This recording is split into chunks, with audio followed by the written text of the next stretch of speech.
Hi, and welcome to Talking Missions. We're glad you're able to join us today. Today we have Bevin Ginder. We've been talking the last little while. He's a really cool brother in the Lord, and he is a missions mobilizer. He's going to explain what that is. He's got a GlobalCAST resources. You can check him out through there. But we'll also have all the information down below. You can also do that whole, like liking and subscribing thing. Those kind of things we really appreciate. If you want to give a little thumbs up to us, all those things are awesome and helpful.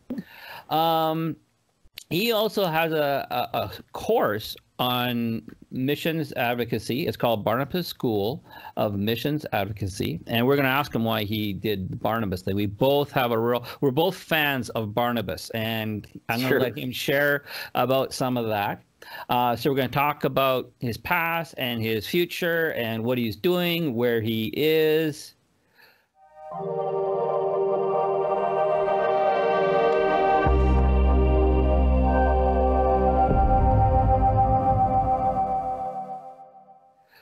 Take it away, Bevin. It's all yours now. I'm just going to sit back and relax. Well, it's such a privilege to connect with you. I really appreciate it. I love what you're fighting for. Thank you for helping the stories of what people are journeying through as missionaries get out there and inviting others in on that. Well, I'm glad you decided to join with me and us, and we're going to get your story out of you, and that'll be fun. So I'll start off with, what is GlobalCAST Resources? It's a ministry that's trying to encourage, equip, and connect the folks who are trying to help everybody else find their role in the Great Commission.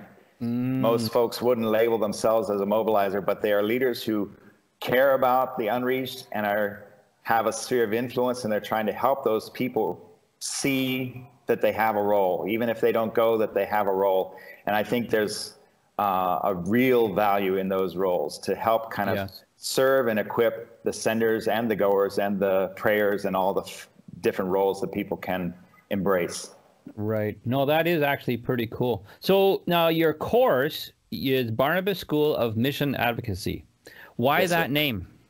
I am a big fan of Barnabas because, everybody wants to talk about Paul and how he pioneered new things. And I'm definitely convinced we still need Pauls today. There's still huge unpioneered chunks of the planet we need Pauls to go to. But there wouldn't have been a Paul if there hadn't been a Barnabas. So I think that especially today, when we have all kinds of cool Paul types rising up in Latin America and Africa and Asia, then there's still even more of a need for Barnabases who are going to come alongside of those guys in not telling them what to do, but just mentoring and coaching and encouraging and supporting what God is already doing through those guys. So definitely I'm Barnabas, and he's my favorite New Testament guy. Well, I guess I can say the same thing because my son's middle name is Barnabas. Wow. It really did. He just pulled on me so hard, I just had to name my son after him. I love it. It's kind of fun. It's kind of fun. So that's been your biggest. When did that passion start to do this school? Like, where did that kind of come from? Well, maybe one of the early seeds was a dream. I don't know how. I was a teenager, maybe in my 20s. I don't know exactly when it happened, but I actually had a literal dream where this old bearded prophet-looking guy was just up in my face, pointing his bony finger at me, saying, "Blow that trumpet." And I kind of woke up in a start, and all I remembered other than his ugly face was Isaiah 58. I looked it up, and it talks about blowing a trumpet. And I never forgot that. But it was like a decade and a half later, I went through the Kairos course, which is kind of like a missions training course, and stayed to get the facilitator training. And during that time, they actually brought up that same verse and said, "This is for mobilizers." And I was like, oh, that's what I've been doing. That's what I'm supposed to be doing. And it was kind of the seed that led to ongoing efforts to try and find a way to gather anybody who's functioning in a leadership role to help the rest of the body of Christ find their part in the Great Commission. Yeah. We were talking because we were talking about, sending Latinos and different people. Yes. And you said you knew people in Latin America who are ready and called. Yes. But there's holdups. Yes. I've been going, in the past, I was going a lot to Cartagena, Colombia, and they would gather all these really high quality leaders there and train them. So they had character and they had the training, and they were called to the places that we know we're supposed to be going, the hardest unreached places. And yet the issue was lack of senders, lack of support. So because many times the body of Christ in those places is still thinking of themselves as a mission field rather than a sending church.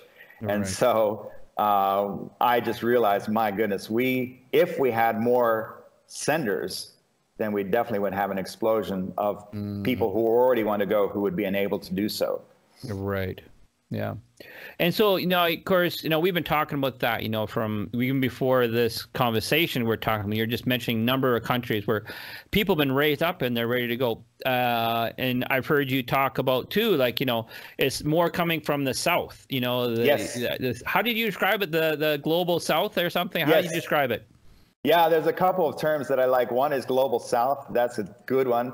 The non-Western world. And then I love the term majority world, because it definitely is the majority of the world in terms of population and area and everything.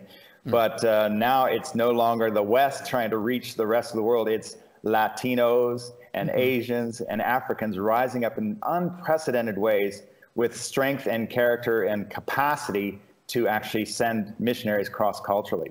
So it's a whole new world, and we've got to get on board with what God's doing there. Yeah. Sometimes we are trying to play catch up, aren't we?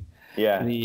Like here I wrote that. I know it's not cool anymore. Developing nation, developing missionaries is what I kind of wrote down when I was putting notes down with you.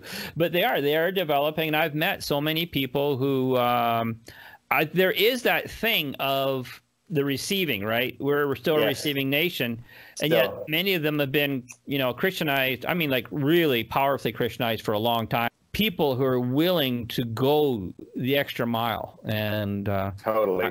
I remember I was talking to a guy with Youth of the Mission, and he was just talking about the call of Latin America to hit a lot of these Middle Eastern countries, just because they, they go into villages where there's no running water, or they may go into a village where there's no running water, no electricity, no TV, and possibly washing the clothes by hand. And, for a lot of Latinos, what's your point? Exactly. You go ahead, you're going to say? So, just right now, I'm actually reading a book called Against All Odds by Jim Steyer, who was a YWAM leader. Right. And I got through the part where he said, Lord, I want to go to China or the Muslim world. He was so excited to go to the hard places. But he was faithful to say, what do you want me to do? And God said, go to Brazil. And he's like, oh man. But he was faithful, and he went. Yeah. And he went with this radical idea that Brazilians could be missionaries. And the other missionaries laughed at him and didn't believe it was possible. But I was in Afghanistan decade and a half ago, and this guy came up to me. He looked like an Afghan. He was dressed like an Afghan. He spoke Afghan, and he was a Brazilian YWAMer. And it's just, so you have Brazilians now all over the Muslim world fitting in, like you're highlighting, with their culture and appearance and everything. And it was so strategic. But God was the one who saw that, not even Jim Steyer. It was just trying to be obedient, and because of that, now there's these fruitful and effective missionaries from the Latin world all through the Muslim world. Well, we were just talking about that earlier, about being obedient to where you're called. And, we're talking about, we still believe. Now, I heard you talking actually on Mission Pulse. We're going to give Mission Pulse a bit of a shout out there, because you did a wonderful interview with them, and that was encouraging for me as well. But you guys are just talking too about, for the West's own sake, is sending out missionaries. And maybe share a little bit that about, and maybe personalize a little bit, because people are sitting here listening or on their iPods or yada, yada. And, how does that relate to me as an individual? Right. Oh, that's such a big question and such an important one. I thank you for asking it. Let's see if I can be concise. I'm convinced that God is not frustrated by the lack of missions interest from the West, and that he is able to raise up Latinos and Africans and Asians. But I definitely am jealous for the North American church, for example, to really stay involved in missions for its own sake, because there's something that happens in terms of maturity when we are able to get involved with things that are on God's heart that don't directly benefit us. You know, like now, if we run a seminar on parenting, everybody's there. If we run a seminar on missions, nobody's there.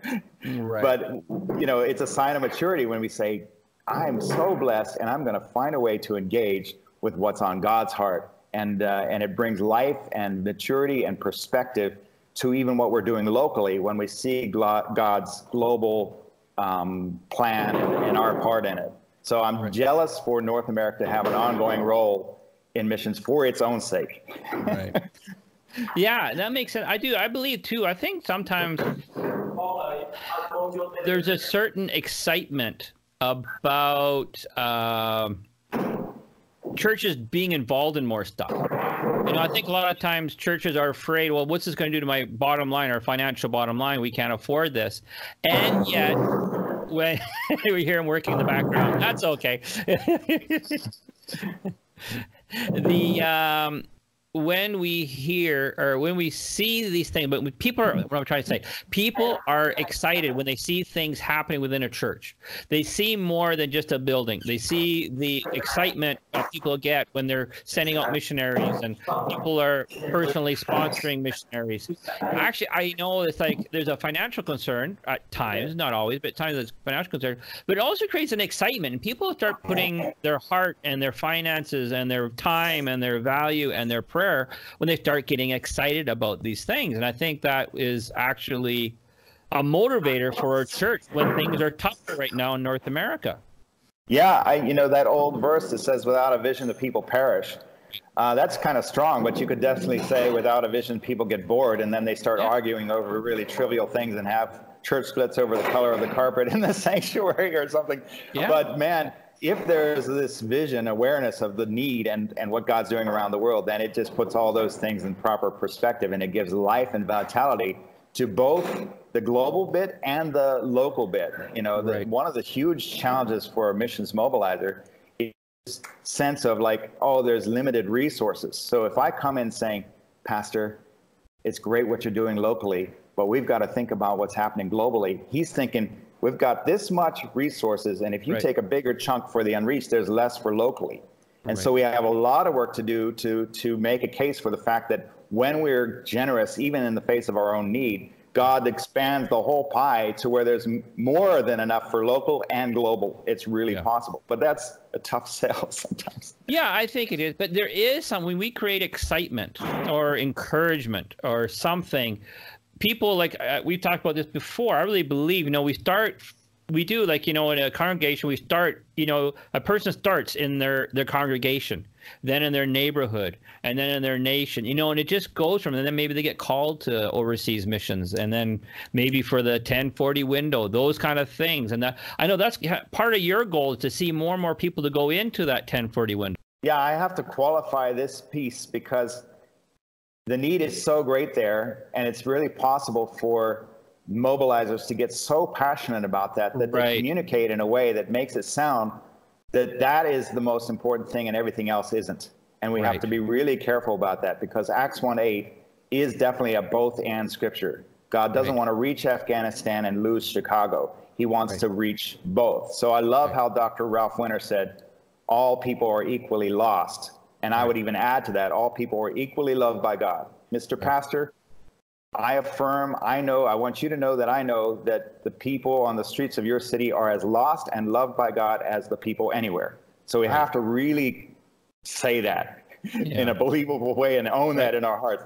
But then you can follow up by saying, and yet there is this chunk of the planet that has limited to no access to the gospel. So all people are equally lost and loved by God, but not all people are equally needy. There's a chunk of the planet with very limited access to the gospel. And all we're saying is, can we prioritize that without minimizing what God's called us to locally either? So it's a both and thing. See, that kind of made me thinking too, like you in your course, I've heard you say before, and in your course you have mobilizers have been guilty of using guilt. It's You want to true. share about that? True. It's like my boy and I, we like Star Wars, so I call it the dark side of mobilization. And the dark side is definitely resorting to guilt and manipulation to try and get people to do stuff. Yeah. And man, that you know, and coming in, I would say, with a heart of a judger. And it's tricky because you can come in saying, you are a bunch of lazy, selfish people who don't care about the lost. Right. And the tricky thing about it is that you could be technically correct in what you're saying. But if you come in with that attitude of a judge, the door's shut, the heart's shut, nobody wants to hear what you're saying. And so we really have to reevaluate all the time. Am I motivated in my message by love, and not coming in as a judge in this situation, and actually just inviting people into this adventure, which is missions? Because I really agree with what you're saying, is that we're not asking people to just suffer on behalf of the lost. There's life, there's joy, there's vision, there's purpose, there's invigoration of marriages and perspective of why I'm alive that just is life-giving as people engage with what God is doing around the world. It's not a bummer. No. Well, I think that's very true, because we were talking about that too, and before that we started recording here, but it's just the idea that I give up everything to go into missions and I get nothing in return. It's easier to stay here. But I have all the missionaries I know, or I wouldn't say all, but all the ones most of the ones I've met, the vast majority, are actually very humorous. They like to laugh. They're very good at laughing, are quite enjoyable. Most have had near-death experiences and have had horrible things happen to them, have been, horribly sick, and, all kinds of things like that. And yet the joy level, the happiness level is way higher than I see on average. Can you share a little about your experience there? Yeah, I can try. I think there's really something that we can't make a case for right now, but an appropriate theology of embracing the fellowship of the suffering of Jesus, and the privilege that it is to be a part of something that demands everything that you are. And there's a cost to being just playing it safe and being comfortable. And you're just in danger of living a boring Christianity where you saved up all kinds of stuff and it all burned, and you get to heaven and you realize, oh my goodness, from the perspective of eternity, it was the stuff that I invested at a high cost on behalf of, hopefully motivated by love for Jesus, that didn't burn, and everything else burned. The only thing we can take with us is relationships. So anything we're doing to love our neighbor, whether locally or globally. And there's something about discipleship that's very costly, where I'm connecting with somebody. I get bruised in the process, but there's life that's also being transferred, and together we're growing to be more like Jesus. But I tell my son, if you numb the ache, you also numb the capacity to feel joy. But if you embrace the reality that is life with its hardships, somehow that capacity for celebration and joy also is increased. That is pretty cool. That, I guess, kind of leads into, because you're talking about, one of your courses talking about guilt, and the other one was talking about motivation. I don't know if you remember that one or not. Yeah, you want to just share on that for a second? Yeah, dude, this is such an important question, because I think missions is such a religious, some of our religiosity can really kick in here, where we are somehow trying to do the right thing because I'm a Christian. And I love to say, man, if the only reason you're going is because it says so in the Bible, and you're like, I'm just going to do it because Jesus said I have to, and I'm a good Christian, that is not a motivation that's going to sustain us for a marathon, for the long haul. So there is something really important about falling in love with Jesus and then realizing, oh my goodness, he not only loves me, but he feels the same way about all these people, Every single one of them. The same thing he said to me in my quiet time about how much he loves me. That's what he wants this Muslim, Hindu, and Buddhist guy to know also. Yeah. And that somehow is a whole different motivation. And so my favorite example of this from history is the Moravians, these German guys who were just about in danger of splitting up because of the getting on each other's nerves. And then they had a Pentecost where the Holy Spirit just kind of blessed them. And then they fell in love with Jesus, but they didn't stop there. They started seeing the unreached. And the first two guys went to an island that was just filled with slaves who had no access to the gospel. And as they were leaving, they said, "May the lamb that was slain receive the reward of his suffering." And I love that because the lamb was the main thing, not the lost. I think we get it confused, and we can somehow get the lost as the main thing. And that is a mistake. Yeah. It's not about them ultimately. I'm not laying down my life for the lost. I'm laying down my life for Jesus. And it just so happens I'm expressing it toward my neighbor and toward the lost. So there's a lot that could be said about that. But if we get that confused, we're in danger of really grinding the gears and burning out and going home. That's, I think, where the religion steps in, right? The relationship steps out and the religion steps in, right? Totally. That's a good way to say it. Yeah. So let's go back a little bit. Now, I heard a little bit of your testimony about you were at a Keith Green concert, which motivated you to step into missions, but that wasn't your first time. You are actually a missions kid. That's right. I'm a missionary kid. Then I was a pastor's kid. So when I still love Jesus. So where were you raised for the first years? You were raised in what country? From 0 to 11, it was Rhodesia, and it's now Zimbabwe. Oh, okay. But that was a kind of a great place for a boy to grow up because we are 100 miles from anywhere, and just the whole backyard's got lizards and snakes that you can go out and shoot and kill and hunt. So was it hard on you as a kid? The transition to America was challenging because I kind of grew up thinking I'm an American. And I'm not fitting in here because of that. But then when I went back to the U.S., I was actually more African than I realized. And so that's where we get this phrase, third culture kid, not culture A or B, but some kind of blend between. And there's challenges that come with that in terms of you need to be strong in your identity that's not based on a nationality necessarily. But there's really opportunity for that too. Especially, I like to make a case to missionary parents who are concerned about their kids. I say, man, today we have an increasingly interconnected world where you have all these cultures together in the cities and connected by communications.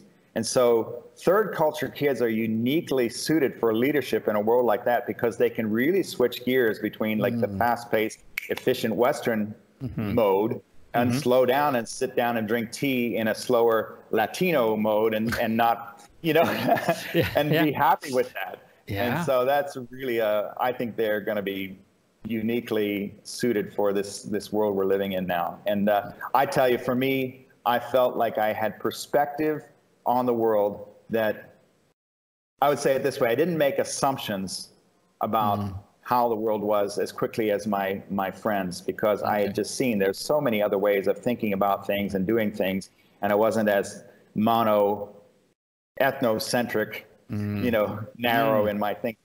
All right. Those are pretty fancy words. I like that. That's pretty good. Just giving him a hard time. In case everybody's, don't judge me. We're having fun. We're having fun before we were talking on film. That goes to show how old I am. Eh? Before we started, roll the cameras, right? Okay. So the Lord called you, or you felt a calling at a Keith Green concert. Yeah. Can you just share a little bit about that?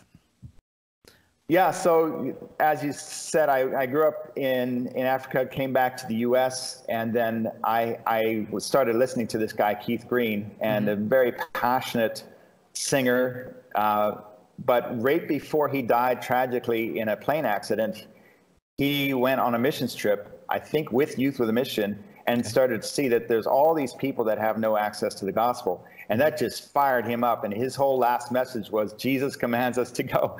Right. So he really became he was a prophetic voice to that generation, and had a platform where when he started calling people into missions, it was huge.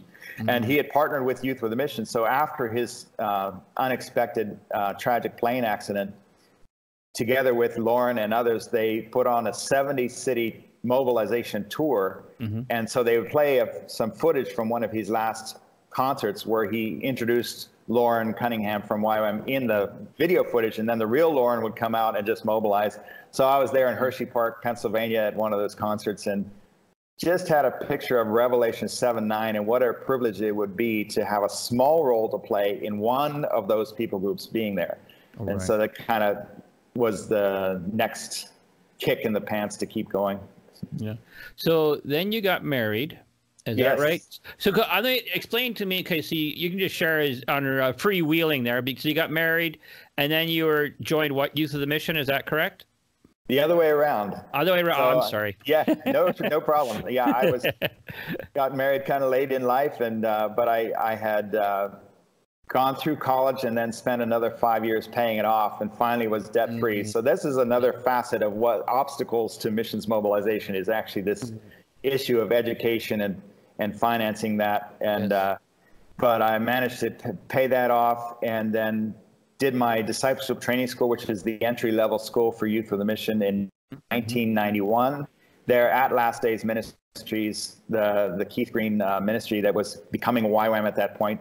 And then that ministry, that location shut down, but I was recruited to one in Colorado Springs, and my Okinawan bride, my Japanese American wife, came and did her discipleship training school there, and then we fell in love there on the foothills of the Rocky Mountains. Yeah, it's not uncommon to have different nationalities marrying each other in missions, is it? That's true. That's true. Yeah. It can make it handy, because I can get a citizenship easier now in Costa Rica for myself. For those who don't know, I'm married to a Costa Rican, and so awesome. It kind of works out handy. That's so great. Yeah. So now you were in a nice, safe country, other than probably you went on outreaches and that, I imagine, different place. Where did you guys wind up going quite often? We were mostly focused on Central Asia, so all the stands. Kazakhstan, Pakistan, Afghanistan, Azerbaijanistan. No, it's just Azerbaijan. But yeah, we were people group advocates for Azerbaijan for like 15 years. So trying to help people think about, pray about, give to, go to that unreached people group. Okay, and then so that was your introduction into the Islamic countries and the 1040 window and that kind of thing. So how did that feel? Like when you first started going and taking teams, or your experiences there, how did that first feel? Man, I just loved it so much. I found it's so natural. I think what helps the most is that in Central Asia, the guys are so extroverted typically, and so they will say to me, come on over here and sit down and drink tea with me. And made it easy for me. And then they would be the ones who would look at me and say, so do you believe in God? Are you a Christian? And I would often have these great conversations where I would say, so tell me what that means to you. When you hear the word Christian, what do you think about? And they would describe a typical American. I would say, well, then let's call me a follower of Jesus, and try to make a distinction there. And you definitely could take them one step closer to understanding the difference between cultural America and an actual person who's following the ways of Jesus. And that could happen all day long. And it was so life-giving to connect with those guys. They're so fun, so easy to chat with, so hospitable. So then when you're in Cambodia. Yes. What brought you from, you were in Colorado before? The base was in Colorado? I was, yes. Yeah, okay. I should have wrote that down, but I didn't. But anyways, you're in Colorado. What moved you guys to Cambodia? Well, yeah, we spent 20 years there on a leadership team of a campus that was focused on mobilizing and then equipping and then sending and sustaining long-term, short-term and long-term workers to the most unreached. And the first 10 years, we're really trying to turn postmoderns into missionaries. Not easy, but it's possible. But then in the last 10 years, God was just really shifting our focus to the Latin American world and the Asian world, and helping us see that he's raising up all these new workers who really kind of need a Barnabas to come alongside of them. And so we said yes to that and prioritized going to the places that had non-Western majority world leaders who were wanting to go cross-culturally. And that eventually led us to actually move to Asia. So how old was your son when you moved there?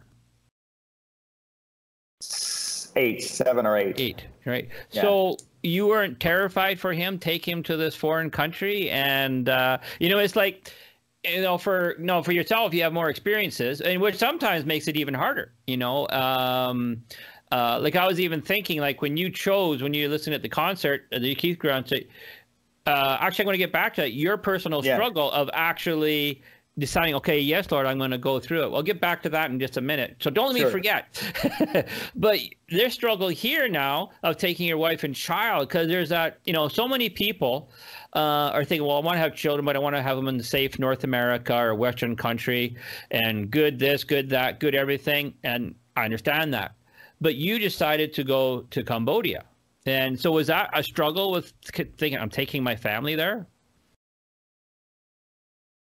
No, not so much. I really trust God, and I really think that security is an illusion, that the safest place to be is where he wants us to be, and that there is such insidious forces at work, even in a secularized nation like the United States, that are constantly trying to reprogram and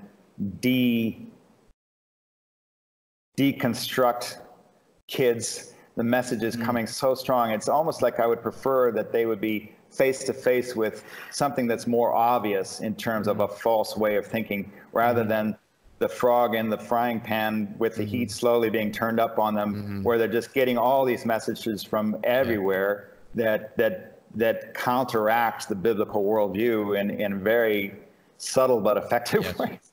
Yeah, it's true. I don't know if I'm saying that well, but it's great for my boy to just see, oh, these guys are worshiping idols, and they're physical idols that are set up on the street.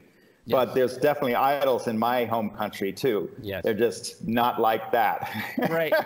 You catch? How does he like being in Cambodia? He's doing great at learning the language, and he said, I'm Asian. He called himself an Asian boy, so he's already in this process of being kind of a third culture kid, where he definitely feels kind of home is here. Yeah. And the challenge for us has been just helping him connect across languages and find kids his age to hang out with. And then we have the ongoing challenge of trying to find good education for him. But I think you could sit in a great classroom and get a lot of good education there, or you could taste and see and experience the world and have perspectives that just set you up for leadership and success in that way too. Yeah, no, that's very true. I've heard it said, have you ever looked to see what school your doctor graduated from? The things on the wall, is that really that important, really?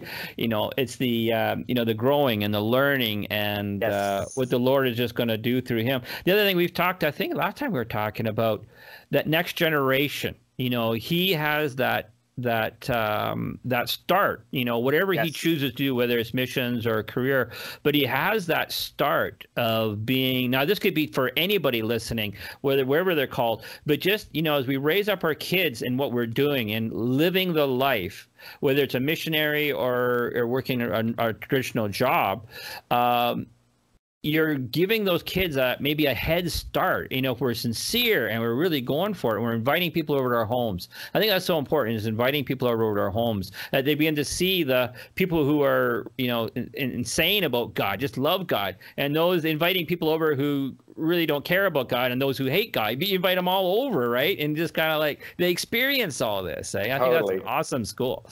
Oh, totally. Yeah, and I'm assuming he's getting all that, right? Oh, for sure. What is the main religion there?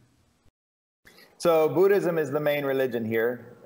Fortunately, there's also quite a lot of freedom for us to connect and share. And so he's going out with me and to the villages and teaching English and sharing about Jesus with these kids who are just so excited to learn and happy to hear his story and give him high fives. And yeah, it's he's actually a part of the ministry, not just here watching us do ministry.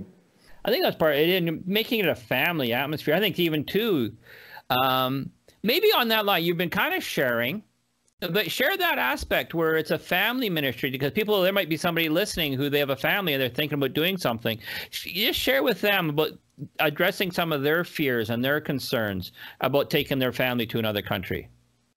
Yeah, it's really a good principle that you're highlighting there, that God calls the whole family, and that functioning as a family actually is one of the key best practices that God himself is inviting, that open doors to the gospel. So I think back in the day when I was growing up, the missionary parents might have been not thinking quite that way, and they would make decisions and just go somewhere.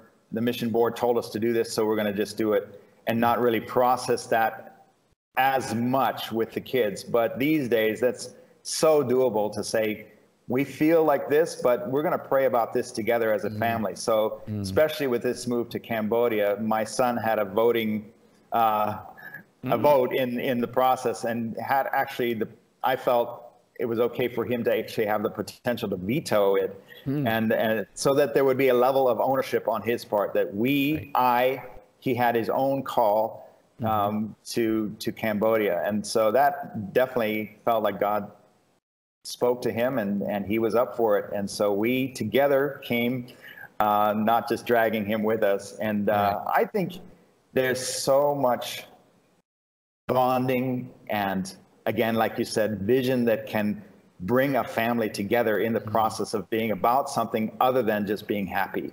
I think even marriages can be invigorated by being a part of something that transcends just looking at each other as a source of life. And you're like, wait, God put us together as a family, as a couple, with these unique giftings, and now we understand what they're for, because wow, I need you and you need me to be able to actually do this thing. And so that's definitely, it's been a life-giving thing. Of course, there's the challenges of adapting, but in that process, it keeps you dependent on Jesus for the grace you need for that day, in ways that when you're just in your comfort zone, you might not operate that way. Well, we were talking about that a little bit earlier, but you seem like a happy person. It's a privilege to do the things we do with the people we get to do and see the things we get to see. I mean, wow, I wouldn't trade it for anything. Yeah. And it's definitely not the easiest life you chose. No, sir. But yeah, I'm a 55-year-old trying to learn another language, and it's like, but I'm encouraged. These days I've been able to see that's progress. It's slow, but it's definitely, but it's, again, one of those things that keeps you in a place of humility, to be willing to say, okay, teach me. Okay, I need to be willing to make mistakes, and I need to try again. And yeah, it's not easy, but deeply good. I think you're onto something there, where there's this deep assumption in North America, in my country, that anything that's good is right, and anything that's not easy is wrong. And that is a soul-deadening assumption that's absolutely not true. We can do things that are hard, but absolutely good, and in the long run, have much more long-term benefit for us and definitely for eternity. Yeah, usually the things the Lord doesn't call us to do, I heard you guys talking about that earlier too, that God doesn't call us to do things we can do ourselves. And right. you want to even share about that a little bit, like how he calls us to do stuff we can't do? Yeah, this is definitely a scheme of God in a good way to keep us connected to him and then connected to each other, asking us to do things that we couldn't pull off by ourselves. And so coming back to him and saying, okay, what's next? I have not got a clue. That's a really healthy place to be in. It does wonders for your spiritual life to be in that place. But then also to say, okay, this is a community endeavor. I need to function with a team, because this is so big that I don't have all the skills, all the knowledge, all what it takes to pull it off. And there's just it's not as effective to be that lone ranger. And so God puts us in families and teams to be able to pull these things off. Well, I'm gonna assume in the last while after your move there, you've probably been experiencing things you couldn't do yourself. And Sure. are you been what would give a story along those lines of things that where God has proven himself where you weren't able to do it yourself? Is it just beyond you?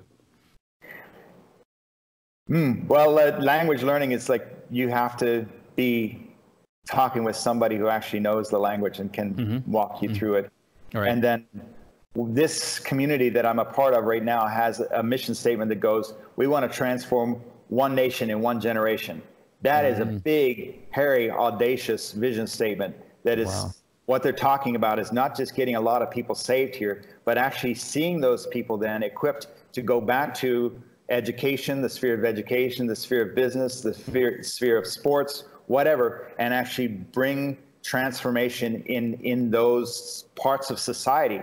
And I'm like, that is something so big. So one person can disciple one person. Right. And maybe one team can plant a church. But if you start talking about discipling a whole people group, a whole nation, then it becomes clear that you need the whole body of Christ. You need all these people who have skills and knowledge about other facets of society and can apply the Bible to that. And so it's just so big that it requires so many different types of callings and giftings. That's what we're trying to do here. Yeah, I like that, the different callings and giftings. And I've had many conversations with different people who are actually more administrators. They're not evangelists, right? And what are you experiencing there for people around you? You're working with the different giftings and callings. Yeah, it's so diverse. We have all of those guys. We have guys who, have that gifting of numbers and are sitting there making sure that all the budgets are working. And my brain just freezes when I look at a spreadsheet. I'm allergic to spreadsheets, I can relate. And then you have these guys who are just diehard evangelists. They don't want to sit in a meeting. They just want to go out to the village every day and sit down and chat and share the story of Jesus. And they are supposed to be doing that. And then you have guys who are disciple makers, and they want to gather their school and start teaching them biblical worldview and bringing in teachers and doing excellent equipping and training. And you just got the whole range. You got guys, I just did an interview with this guy who runs a ministry called SALT, Sports Leadership, and I don't know what that stands for, but it's a sports ministry that reaches out to girls and equips them for life, not just sports. Right. And these guys are doing amazing stuff, So we have all kinds of ministries that are intentionally trying to do winning people to Jesus, but also equipping people for going out into other spheres of society. Yeah, I think that's pretty cool when you can see different people doing different jobs and they're flourishing in their giftings and calling. Right. Yeah, I find that very exciting. That's why one of the things that excites me about doing this is helping people to get motivated and to do something. So not bored. I think you can easily, if you're in rebellion, and I don't want to put it that way, if you're an absolute, total, and complete rebellion, if God's calling you to go someplace or do something, whether it's, in your own hometown or wherever it is, and you're just saying, no, that's absolute, total, and complete rebellion. And, we can make it sound nicer, but rebellion is rebellion. And, but God is actually, the reason it's rebellion because the plan he has for you is so much better. Yeah. And, and that's the thing I find exciting is when a person actually says, okay, I'll give it a try. I'll put my toe in the water and I'll try it. And all of a sudden, boom, and they experience it. And let's talk about that for a second. How can people test the waters to see, well, maybe this is something I should try out? How can they do that? These days, there are so many organizations that are just set up in order to help people have that first experience cross-culturally. Right. And I think they're not all created equal, so it's worth doing a little bit of research to figure out how are they preparing people before they go short-term and how are they debriefing them. Because the dream I have is that every short-term participant would come back and be very clear about their ongoing responsibility to stay involved in the Great Commission and not just put this on a shelf as an experience. Yes. But that they will find a way to say, okay, I'm going to pray for the unreached. I'm going to give to somebody who's working among the unreached, and I'm going to advocate for that in my business, in my community. I think that is so doable, but we really need to equip people for that and cast vision for that. Well, I think even too, like when you see people, like say for example, they go on a short-term mission group trip, whether it's a 2-week thing or something longer, like 6 months or something. Yeah. And then they come back and they say the tendency to put things on a shelf. Like, you categorize. Totally. We categorize stuff just the way Totally. we are. Okay, now I'm here in North America. But if we carry that same theme of the heart for souls, the see people through the Lord's eyes, right? Yes. And to have that compassion and that love and just kind of keep growing with that. Totally. So now that reminds me, I was going to get back to asking you, when you first heard the call, was that a struggle for you when you're at the Keith Green concert? You knew what missions was all about. You didn't have any, ideas what they were. It wasn't just romantic. It was, you kind of knew what about. Was it intimidating, scary? Was it hard? Was it hard to make the decision? What was it, easy or? No, I don't remember any of that kind of struggle or counting the cost at that point. And it just felt, the word I find myself using a lot is privilege. Right. Now, there was this girl who I liked, and but she was very determined not to be involved with somebody who's going to be a missionary. And there was a real tension there between my call and this girl. And fortunately, the call was deep enough, probably going way back before the Keith Green concert. It was deep enough that I was able to say, I choose the call, and just go through whatever emotions I had to go through at that time. Yeah. But it's interesting. For me, it wasn't like a heavy cost to think of being involved in missions. Yeah. But it was like, it's kind of interesting, the girl thing, you bring that up, right? But there is, if you, and people you are taken away from your friends, your family, not necessarily especially nowadays, not necessarily permanently. You got Skype and all these kind of things, but they're not down the road. Though people are quite willing to travel from city to city to get jobs and what have you. But still, it is definitely different. And, is that separation kind of anxiety, right? I'm going to be away from all these people. And yet I've just been thinking of it. In some ways, it's actually easier to be a missionary when you're put into a new place, making new friends in a new environment. You don't have the safety net of family and friends that are, calling you up. It's a tricky thing, but it's a good thing. It's blessings, and that's. So you found it.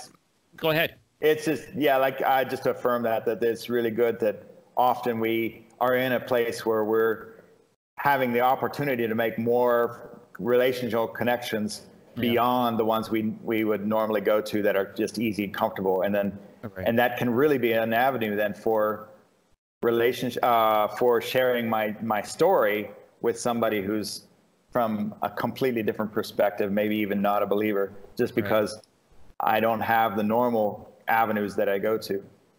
So I'm going to give you a little time here just to kind of share with who is a mission advocate, who is a person, a mission motivator. Maybe talk to those people right now and share and kind of give some description. Because it's funny, because I didn't know until I was listening to you, I didn't know I had a job title. I think there's a lot of folks like you. Yeah. And so maybe share a little bit about that and just kind of who am I? Who are the people who are listening here that might fall into that category? I like to make it super broad because I like to break the world down into two groups of people: those who do know Jesus, who need to be mobilized, and those who don't know Jesus, who need to be evangelized. So when I'm with non-believers, I'm sharing my telling them about the good news about Jesus. But when I'm with believers, I think every one of us are in this journey of trying to understand what our part is in the Great Commission. And we may have some awareness of it and be functioning in it, but we can always grow in those things. So so for me, if I'm relating to a believer, I'm functioning as a mobilizer, because in my worldview, discipleship and mobilization are almost the same thing. Right. You're trying to help that person become a disciple. One of the commands that Jesus gave to all his disciples was go and make disciples of all nations. So if I'm a leader and I'm working with believers, I want to help them obey that command. Right. know? Yeah. And so it's a mobilization function. So the short answer is there are many who are functioning as leaders, and they're helping their community see the nations, helping their community find their roles in reaching the nations. And they wouldn't call themselves a mobilizer, but it's just leadership with an awareness informed by the Great Commission. So we need more of those guys. You know, They I could be think pastors, they could be parents, they could be, disciple makers of all sorts. Yeah. I'm going to just give you a little plug there. And I think if anybody out there kind of feels that in their heart, I want to grow in this area. And it could be the idea of everything that motivates people onto the call. And GlobalCAST resources, we'll have all the information down below, and connect with that and start listening to some of his teachings and what he's sharing. It's not, it's good. It's thought-provoking. He has a few guest speakers, and it's actually very encouraging. I think anybody who wants to kind of grow in that way in particular, it's good. Well, for anybody, but if you really want to kind of like, how does this work? There's some practical things. They have a lot of practical resources. I've been learning some different resources and that you can get through his website and that. Sure. What's available? What can people find out by going to your website? And thank you. I really appreciate the shout out. I've been trying to work with people's attention span these days, so it's like 3 or 4 minute videos, and it works for me. And it's like principles, and the reason I do that is very intentional, because you have mobilizers in so many different contexts, and I can't tell somebody in Costa Rica how to mobilize there, but there might be principles that are relevant there and here, and that we can, with the help of the Holy Spirit, figure out how to apply those things. So just very intentional, short principles that can encourage and form and equip. But you've actually been going through a pilot program for an online course, e-course, we're calling it these days. And you're one of the few people who've actually gone through it. But maybe right now I'm working on one together with the Frontier Missions part of Youth with a Mission. That's going to be an introduction to missions mobilization. I'll send you that information when that goes live in September. Okay. And that'll be more like 10 lessons that just kind of give an introduction. But what you're looking through is more of I think they call it a signature course, but it's like at least 40 lessons that it's more of like missions 2.2. Yeah. I don't know how they say it in college terms, but second level training for those guys who are really involved in helping people find their role in the Great Commission. Yeah, and I do like the idea. Like, actually, doing a short teaching isn't easy. You want to I got one thought. I want to make it one thought only. I don't want to deviate from that one thought. I got to work it. I want to make it clear and sharp and crisp that people get it. And then I don't have any rabbit trails. And I think that's what you're getting out of those. And it's just, it's point and then a point and then a point. I listen to several quite often when I'm working out in the morning, and and it's good. It's just one thought. I like one thought teachings, and each thought has its own value and something good to think about. But send that. We will endeavor to get that for September onto our website. That 10 with the New Frontiers, you're saying? Yeah, with Frontier Missions. Frontier Missions, sorry. That's cool. If you get that, we'll get that on there as well. Thank you. We're in touch anyway, so it's following Bevin, he's a real motivator. He's been real motivating to me. I've enjoyed his time and his company, and he's an encourager. I'm kind of looking through my little list, so I'm not looking at the camera. I want to make sure I have everything. We talked about Barnabas. That was very important. I can't think of anything else that I should be asking you. Is there something else you want to share? I just want to thank you for being a Barnabas type, because one of the key operating systems of being a Barnabas is that you want to champion people, and you don't have to be the main guy. And that is so rare, and so the fingerprints of Jesus on it, I think, because we have a lot of people who want to, keep people under their wings, in a sense. And I just love that when it started out, I was always saying Barnabas and Paul in the book of Acts, because you always mention the most important one. But then it started to say Paul and Barnabas. And Barnabas let him go beyond. And he was willing to be the sidewalk that others then, like Mark and others, you know, give them a second chance and believe in these guys and let them go on beyond. And so I think you're functioning that way, and we need more of you to be able to say, hey, I see something here. I want to champion that. I want to, you know, help you grow and thrive and succeed. And that is just so cool. Well, praise God. You know, just as you're talking, you know what I'm really thinking, just hearing you share there, is so often I hear people that want to be that missions motivator without even realizing it, want to be that Barnabas. And they want to be that Barnabas without realizing it. They have a desire to help people to go where they want to go. They're the ones that maybe they're supporting missions, or maybe they would like to be able to support missions, but they can't financially, or they're praying for people, or they just kind of want to encourage people to go the direction of the Lord, you know, not necessarily by missions, but they want to encourage people. Okay, get closer to Jesus. Come on, you can do it. And they're that person, that person. Can I get you? I think, you know, we've gone through I gone through my list. I checked it twice. But if you could maybe pray for the Barnabases out there, they don't know that's who they are. And just pray for them, pray encouragement and drawing. And as the Holy Spirit leads you, if you just pray for them, we would really appreciate that. Yes, I'll do that right now. Amen. God, I want to thank you so much for Brad. And I thank you that you have prepared many Barnabases across the world. And these are men and women who are willing to champion others, to find a Timothy and invest in them. They're willing to mentor. They're willing to coach. They're willing to encourage. They're willing to support. They're willing to let others thrive and succeed in ways that even themselves have not. And they're willing to be the sidewalk to release the next generation of leaders and world changers and advocates.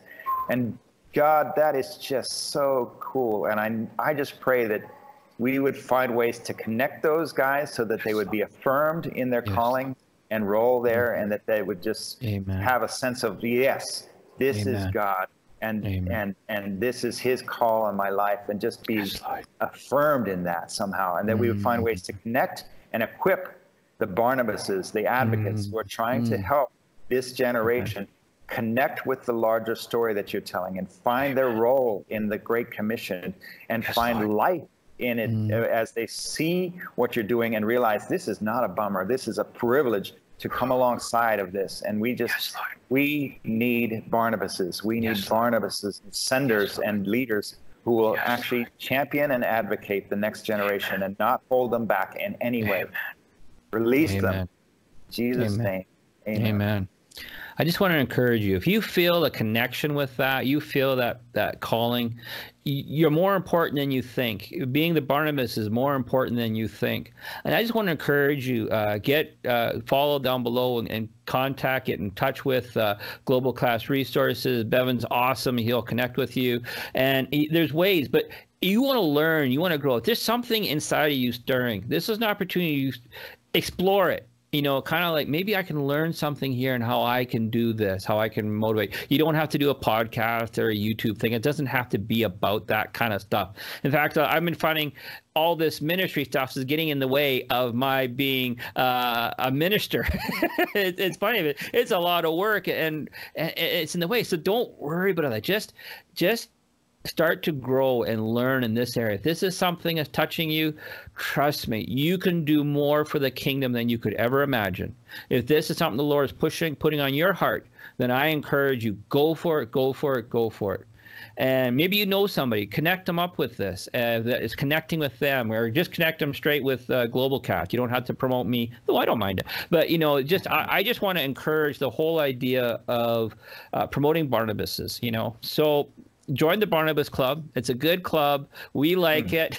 So go for it.